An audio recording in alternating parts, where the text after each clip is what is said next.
and believing in Allah subhanahu wa ta'ala. How was this mission to be fulfilled in the matrix of history?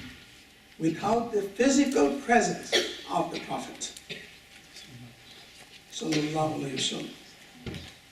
How was the edifice of a God-conscious community to be erected without the architect who had conceived it? It's like building a building without an architect. Did the Prophet ﷺ leave behind specific instructions on the issue of succession? If he did not, what was the wisdom behind it? Why did he not leave specific instructions? Wisdom. Please think. Please ponder. These are important questions. Immediately upon the death of the Prophet ﷺ, competing positions emerged regarding the issue of succession. The first position was that of the Ansar, the residents of Medina, who had provided protection and relief to the Muhajirs from Mecca. They felt that the hosts who had stood by the Prophet at the hour of need, they deserved the leadership of the community. At the minimum, they argued that leadership should be shared. An important point. They wanted two leaders, not one. They wanted two people to be the leadership. They proposed a committee of two, composed of one person from the Muhajirs and one from the Ansar to lead the community. The second position was that of the supporters of Abu Bakr Siddiq. They based their position on the fact that the Prophet, when he had become too ill before his death, he had asked Hazrat Abu Bakr to lead the prayers. Abu Bakr Siddiq was the first man to accept Islam and was also one of the closest of the companions.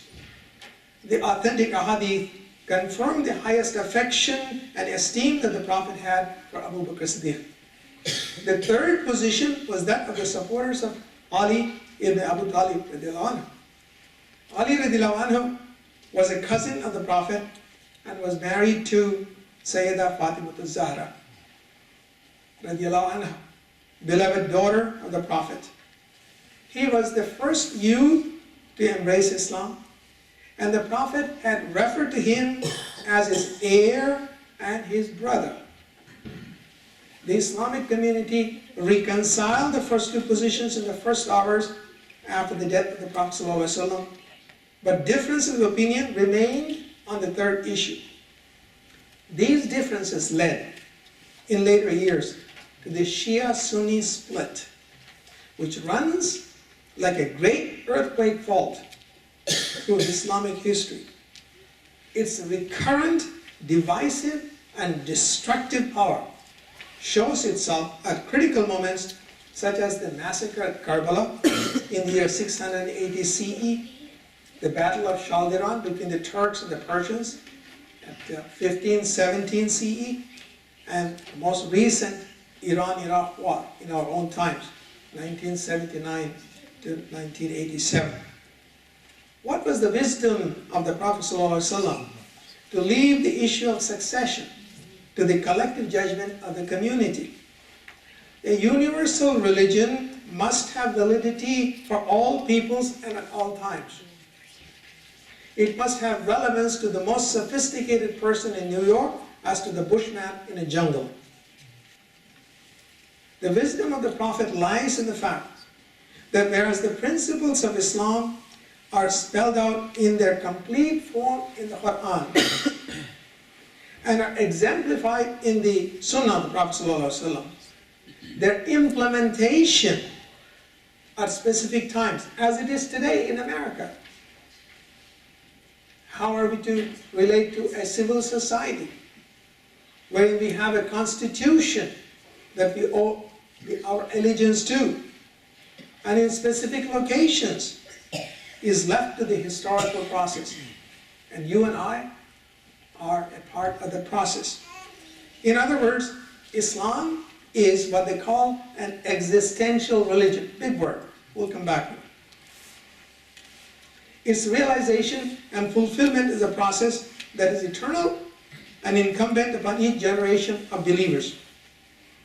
The position that the Prophet left specific instructions on the issue of political succession does not correlate with the existential aspects of Islam. However, not all Muslims share this view. Partisan positions on the issue of succession are taken based upon what we want to believe in, and they bring forth those ahadith that support that position. Now what happened there? Urged by the community leaders to prevent an open rift, Hazrat Abu Bakr Siddiq, along with Umar ibn al-Khattab, proceeded to the courtyard of Banu Sa'idah, where the Ansar were holding a congregation to elect a leader.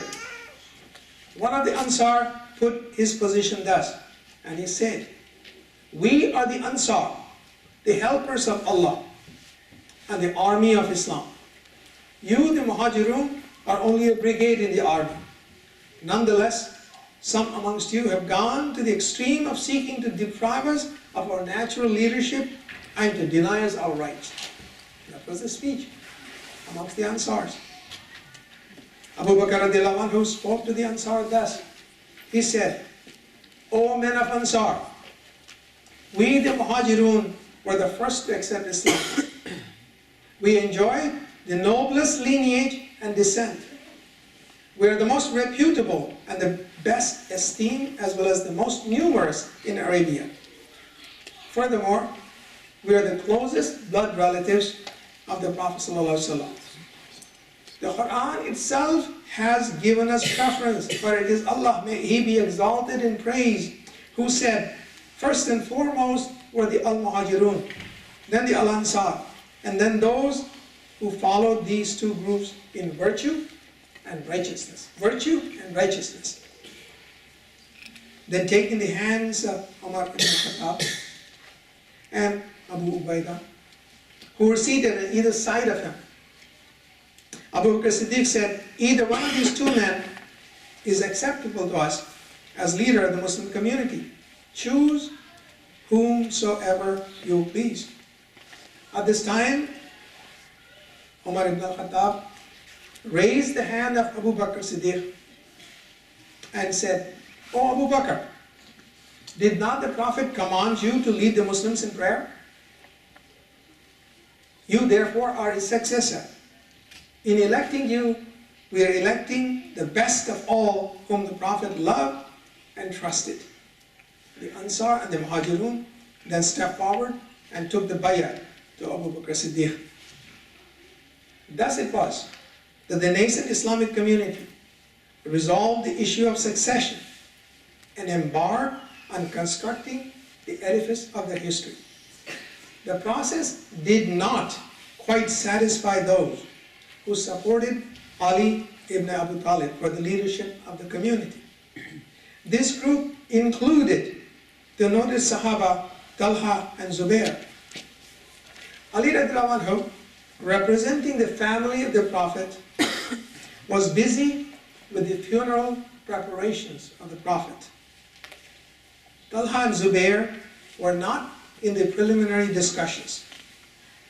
According to some chronicles, initially Ali radiallahu anhu withheld his oath of allegiance, but when Abu Sufyan approached him to declare himself the Khalifa, Ali radiallahu anhu saw the dangers of division in the community and accepted the Khilafat of Abu Bakr Siddiq. According to Ibn Khaldun, the great historian, Ali ibn Talib took his bay'ah 40 days after the death of the Prophet. According to Ibn Kathir, another of the great historians, this happened only after the death of Fatima al-Zahra, 6 months after the death of the Prophet. The Shia chroniclers do not accept the majority opinion, maintaining instead that the Khilafat rightfully belonged to Ali radiallahu anhu by deputation by the Prophet himself. However, there is consensus among all the chroniclers that any differences regarding the issue of succession were quiescent during the time of Abu Bakr Siddiq and Umar ibn al-Khattab, and did not surface in the open until the Khilafat of Uthman bin Affan. It was much later, as positions hardened during the Umayyad and Abbasid dynasties, that both sides advanced doctrinal arguments to support partisan opinions in the Khilafat and Imamate, or Vilayat. Thus it was that the Shia-Sunni differences are based not on religion. They're not based on religion or faith, but had their origin in the politics of succession and history. They're not based on religion. They're based on history. There is yet another view, a spiritual view on this issue of succession. According to this view, man is first spirit. Since an ummah represents a certain stage in the spiritual development of humankind, the head of an ummah, a man or a woman, must be a person of the highest spiritual attainment. The Sufis represent the spiritual and esoteric dimension of Islam. Their enormous impact profoundly influenced the course of Islamic history, especially in places like Pakistan, India, Afghanistan, Far East, Sub-Saharan Africa, and Europe. In their vision, the spirituality of humankind revolves around the khutub. The word khutub means pivot, pole, chief, and a leader. When there is a prophet on earth, he is the khutub. He cleanses the consciousness of humanity so that it becomes worthy of receiving divine illumination. Moses, for example, was the khutub for the spirituality of humankind when he was alive. Jesus was the khutub when he was alive, as were David, Solomon, and Joseph in their times. As long as Muhammad ﷺ was alive, he was the spiritual pole for humankind. Upon his death, the mantle of spirituality passed on to Fatima al-Zahra, daughter of the Prophet. After Fatima al-Zahra, the mantle of spirituality passed on to Ali ibn Abu Talib. Most Sufi orders claim their spirituality from Ali radiallahu anhu, and by virtue of continuity through Fatima al-Zahra and ultimately from Prophet Muhammed sallallahu alaihi wasallam. As long as Fatima al-Zahra was alive, the Sufis maintained Ali radiallahu anhu could not have given his bayat to Abu Bakr Siddiq. It was only after Fatima al-Zahra passed away, 6 months after the Prophet, that Ali radiallahu anhu finally gave his allegiance to Abu Bakr Siddiq. According to this view, the mantle of spirituality continued to reside in Ali ibn Abi Talib, to whom important juridical decisions were referred to by the successive Khalifas, even at the time of Muawiyah. Thus it was that the Ummah Muhammadi met its challenge to establish historical continuity after the passing away of our Prophet ﷺ. It was the first exercise of the principle of ijtihad in Islamic history. This ijtihad affirmed that Islam was to be a God-centered faith based upon Tawheed, not a man-centered faith. The leader of this faith-based community was a trustee, a Khalifa, who had both spiritual and temporal authority. Unitary leadership was chosen, or dual leadership, or a troika, as it was in Russia in recent years. The process for selection of a leader was parliamentary, namely consultation and consensus of most, if not all, of the companions, thereby establishing the principle of ijma, which, as we will see later, is the third dimension of the principles of fiqh in all 5 of the major schools of fiqh, namely Hanafi, Maliki, Shafi, Hanbali, and Ithna Ashari. The price paid for this approach was the Shia-Sunni split, which runs like a giant fault throughout Islamic history and continues to tear it apart even in modern times. This first session raises a large number of challenging questions. What signs were there in the death of the Prophet ﷺ? How did the Sahaba read those signs and how did they renew their faith? In modern times, what were the doctrinal underpinnings of the writings of Allama Iqbal in Pakistan, Ali Shariati in Iran, and Zia Barani in Kemalist Turkey about the political structure of a state? Why do some thinkers claim that the structure of a Khilafat is not suitable for the modern Islamic world? How important is the individual in Islam? And what is the interface between the individual and the state? How is it to be applied in a modern secular paradigm? Does the position of an individual as a majority or a minority make a difference in civil society? We will throw some light on these and other fundamental questions as we proceed into the series of lectures. Wassalamu alaikum wa rahmatullahi wa barakatuh.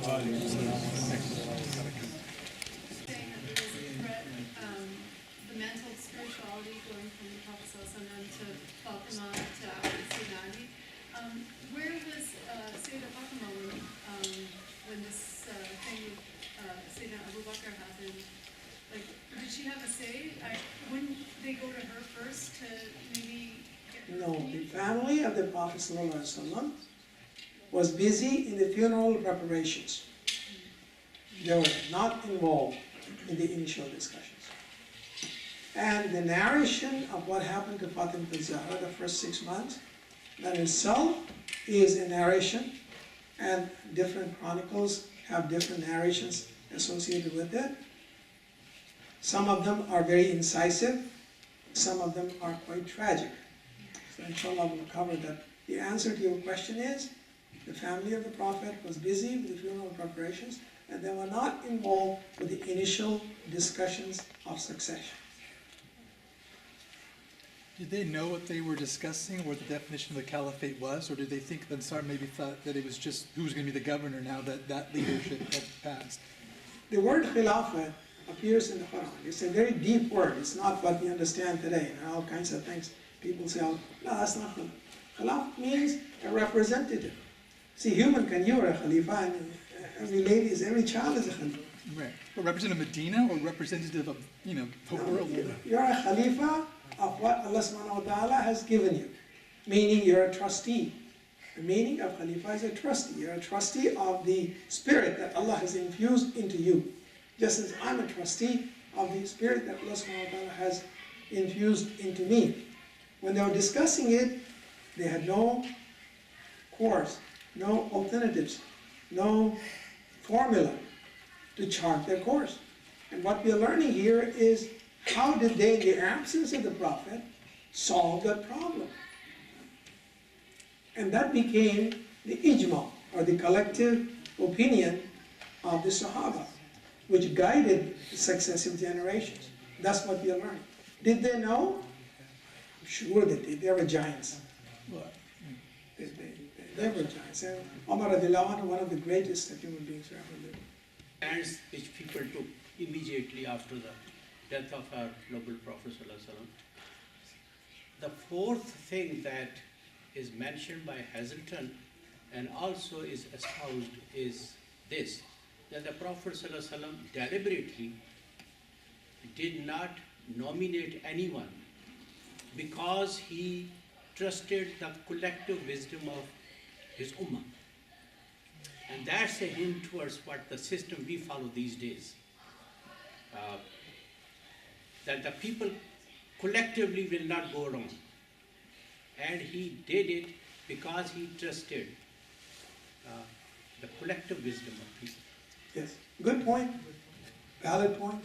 I have briefly touched upon it. That's the same observation that Allama Iqbal makes in his reconstruction of Islamic thought. The thing we should be conscious of is this. That opinion is not shared by our Shia brothers. It is the majority opinion. Those of us who follow the Sunnah subscribe to that opinion.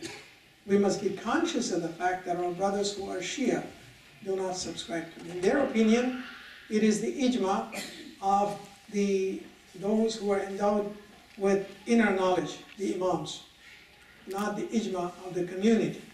So, you're absolutely right. Thank you very much. It's a collective opinion, and whatever we do, let's do it through consultation and through collective agreement, if it's possible. Inshallah.